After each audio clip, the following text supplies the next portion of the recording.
Little Jerry in the bunker, single, 100,000 saved, 30K net job in Phoenix. Don't want mortgage. Advice? Land with RV or a tiny home?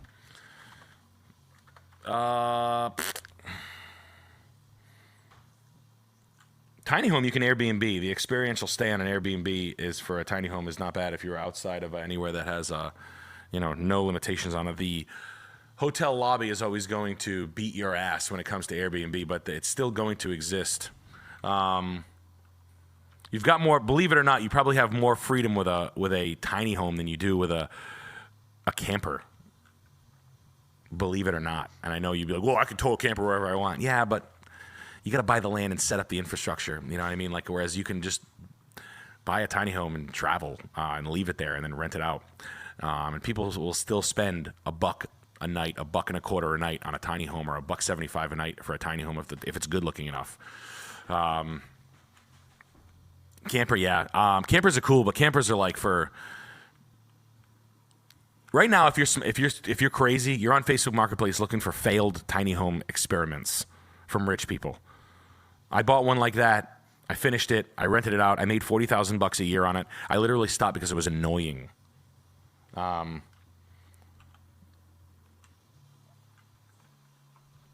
homes. They're not that bad. Yeah, you can find them. I'm finding metal buildings online there now for half price. I'm into them a little bit. Metal building, tiny home businesses going out of business, just closing up shop. Metal buildings in piles in the backs of stockyards and stuff like that, taking bad deals. These things are happening. They're all cash buy, all cash fix things, so just keep that in mind. But yeah, I wouldn't be, if I had a choice between the two, I would go tiny home on a piece of land that has no hotels in the region that are going to come kick my ass or tell me to stop my business, like a Newport, Rhode Island or something like that. Yeah, they're pretty illegal. They don't run totally above board, just a heads up. City zoning officials fucking hate tiny homes because, just because. You'd think they'd be filled with midgets, but they seem to like normal homes. Yeah, they like big houses. I don't know why. Uppies. I like big house. Yeah. Yeah. Jumping at the light switch. Do you have anything normal size? Yeah. What's the big idea? Don't you just, what do you mean? What do we mean tiny homes? I'll take a huge house, please. 5,000 square feet. Hey, asshole. Yes, Mr. Cardone. Yes. Right away, Mr. Cardone. Good, thank you. Smart ass over here. Get the fuck out of my office. This condo has 500 keys. What'd you do with your house? I'd sell it. So yeah, no, I think you got a little bit more freedom in the.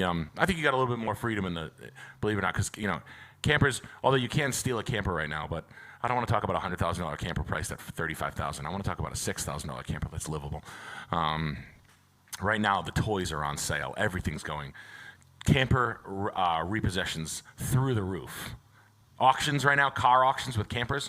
This is like just a thing, just so you know, if you have an uncle or a dad or a family friend that's in the car business, fun conversation to have with them. Hey, what are you seeing campers go across the block for or go through an auction for? Right now you can rob a camper. But a couple of things come along with it. What's pulling it, right? Where are you parking it? Most places have those places pretty optimized. Where are you putting a camper, right? If you can't just stick it on a piece of land, you need power. And if you're putting it in a camper park, what's the daily rate, right? Things like that. You're living with a bunch of fucking, sex offenders. Must be real. Oh, yeah. Mm-hmm.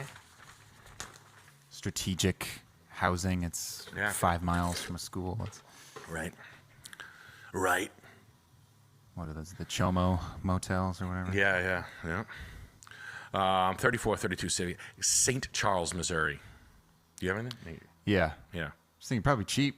That's what he says? Probably cheap. Stay in the Chomo motel. I mean, I'm not a child. It's not that cheap. Really? No. Because I used to snowplow one for an Indian family. The Patel family owned a Chomo motel, and I used to snowplow it. Yeah. You'd go in the back, and it would be prostitute, Chomo, and you'd like plow the snow. So I'd like be plowing, and they'd be like standing in the doorway, like after fucking. How old are the prostitutes though? Beat, like fat, ugly prostitutes. That's weird. So they're trying to work their way back. That's back better. into good graces. They're probably fucking the Chomo, like, I'll fuck her. We worked all week. I work for fucking Home Depot. They're trying to just reset their brain. They're like, yeah. But they knocked down the motel and they built a what do they call them? Tractor Supply. They put a Tractor Supply where the old Chomo Hotel was. But yeah. And they I hated plowing. They were so fucking cheap. I plowed the whole place for like $200. But it was near my office. So I was like, fuck it, it's an easy one. But you did not put the snow down. I want sand. I'm like, you don't want to pay for sand. Like, but I need sand. I'm like, it's $200 for sand. But it is cheaper for. Driving me fucking crazy. But in the back, they'd hide like fucking just all types of shit going on back there. And you could tell because they'd have like toolboxes outside. Like they'd be like working the deck of a hotel. Yeah. And I was like, Jesus fucking Christ. They had that in Chicago under the bridges. They'd have tents, the construction workers, and they'd sleep in the tent under the bridge and then right by the construction site. Jesus Christ. I don't want to know, dude. Assume just, yes, smoke crack and Yeah. it'll eat crack. Lick crack under the... You lick some crack under the rocks bridge. underneath. All right.